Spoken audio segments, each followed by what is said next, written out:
Blood जो है आपका वो अभी संचार अवस्था में है, और जो ये व्यसन कर रहे हैं ना, इसका असर धीरे धीरे बाद में पता चलता है। जब हाथ पैर शून्य हो जाते हैं, बल क्षीण हो जाता है, उस समय कोई पानी देने वाला, जल देने वाला भी नहीं होता।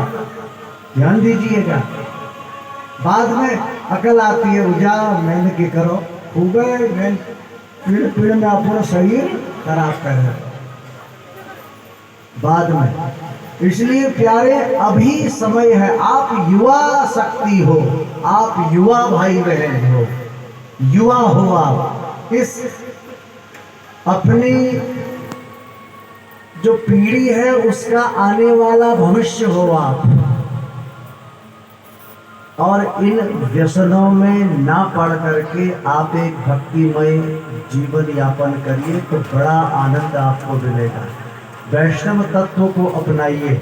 जैसे वैष्णवा नाम यथा संभो, आप शिव क्षेत्र में हैं तो शिव क्षेत्र, हमने बीच में लिंग की बात बताई थी, जहाँ पर स्वयंभू लिंग और देवताओं के द्वारा स्थापित लिंग है, वहां पर से 4000 हाथ तक जो क्षेत्र है वो पवित्र स्थान कहा गया। तो ये शिव क्षेत्र है, ये पूरा क्षेत्र शिव क्षेत्र है, तो ये वैष्णव क्षेत्र होना चाहिए। यहाँ पर व्यसन नाम की चीज नहीं होनी चाहिए। हम स्वयं भी व्यसन मुक्त रहें, औरों को भी व्यसन मुक्त कराने का संकल्प ले, तो आपके लिए ये शिव तत्व, शिव कथा सार्थक होगी। बोले ओम नमः शिवाय। अब ये जो युवा साथी हैं, ये जो व्यसन करते हैं, हम देखते हैं, ऐसा नहीं, कई लोग रात्रि के समय में आते हैं, कई लोग, और व्यसन इत्यादि करके मादक चीजों का सेवन करते हुए, रसोई, जहां पर रसोई है उस रसोई के आसपास भी कई प्रकार की बीड़ी की ठुड्डियां, सिगरेट की ठुड्डियां ये मिलती है। क्या ये अच्छी बात है? रसोई बोले तो अब आजकल रसोई कहाँ है, आजकल तो लोग किचन कहने लगे। किचन में क्या होता है? किचन में जानते क्या होता है? किचन किसे कहते हैं? किचन का मतलब होता है जहाँ किचकिच होती है, उसको किचन कहते हैं। और रसोई जहाँ रस का भंडार होता है उसे रसोई कहा जाता है। तो उस रसोई के भंडार में साक्षात अन्नपूर्णा विराजमान है। अन्नपूर्णा कौन? बोले पार्वती। पार्वती का नाम ही तो अन्नपूर्णा है। और उस अन्नपूर्णा के क्षेत्र में अनेक अनेक प्रकार के मादक चीजों का सेवन हम लोग करते हैं। ये अच्छी बात है। वो दोष कहीं ना कहीं तो हमारा लिख दिया जाएगा ना। और वो जो युवा साथी हैं, उनके घर वाले उनको समझाएं, नजर रखें। मैं एक बात और बताऊं, शिव कथा अन्य पुराणों में वर्णन आता है कि लाड येति 5 वर्षाणि ताड़ येति 10 वर्षाणि च 5 10 वर्षाणि पुत्र मित्रम गुणम दोषम आचरेत प्राप्ते 16 वर्षे पुत्र मित्रम समाचरेत।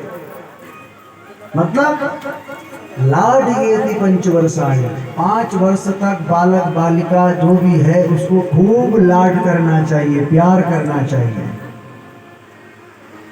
5 वर्ष से 10 वर्षाणि, 10 वर्षाणि ताड़ येति च।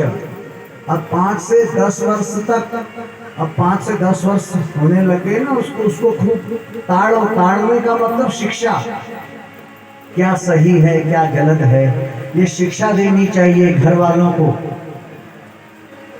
और 5 10 वर्षाणि पुत्र मित्रम गुणम दोषम, अपने पुत्र या पुत्री के दोस्तों पर नजर रखनी चाहिए, कैसे इसके दोस्त हैं, कैसी संगति है, कहाँ उठना बैठना है। क्योंकि सोसाइटी का भी जीवन में बहुत बड़ा असर होता है जी। और प्राप्त 16 वर्षे पुत्र मित्रम समाचरित, और जहां से 16वां साल लग जाए पुत्री या पुत्र को, उसके साथ दोस्ताना व्यवहार करना चाहिए। तब हम उम्मीद कर सकते हैं अपने बच्चों से कि हाँ अब ये हमारा भविष्य बनेगा। अच्छी शिक्षा बच्चों को देने चाहते हो, बच्चों को एक काबिल इंसान देखना चाहते हो, समाज में उत्कृष्ट स्थान अपने बच्चों का बनाना चाहते हो, तो पहले उसकी शिक्षा का घर, उसकी शिक्षा का स्कूल उसका घर है। अब बाप बीड़ी पी रहा है, बेटा देख रहा है बड़े प्यार से, तो बाबू के पीनी हो जरा मेला चपूद है तो उसमें ऐसा आपको बीड़ी पीने का शौक है, ठीक है, आप बच्चों के सामने व्यसन ना करते।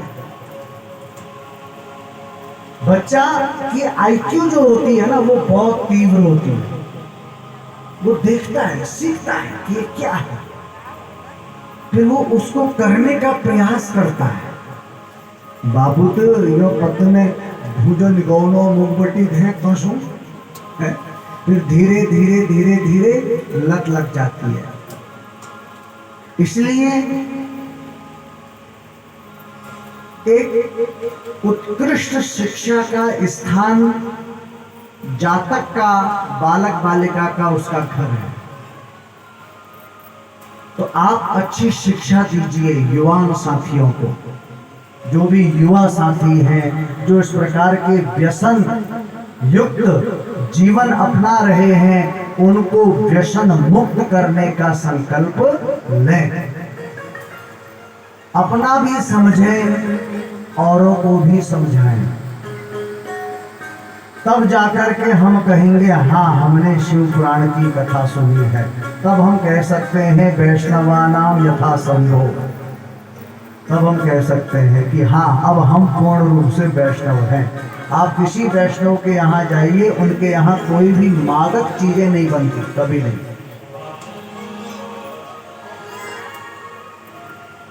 इसी प्रकार से कुछ होते हैं शाक्त संप्रदाय से। शाक्त, शाक्त माने दुर्गा के उपासक, देवी के उपासक, समझ रहे? वो तिलक गोल लगाते हैं, गोल तिलक होता है उनका। तीसरे होते हैं शैव संप्रदाय से। शैव संप्रदाय बोले तो शिव के उपासक, वो त्रिपुंड लगाते हैं। तो शिव परम वैष्णव है, विष्णु के उपासक हैं, ये बात सिद्ध है। बीच में भी शिवस्य हृदय विष्णु, विष्णु हृदय शिव। और अपने भक्तों का कल्याण करने के लिए उन्होंने गृहस्थ जीवन अपनाया।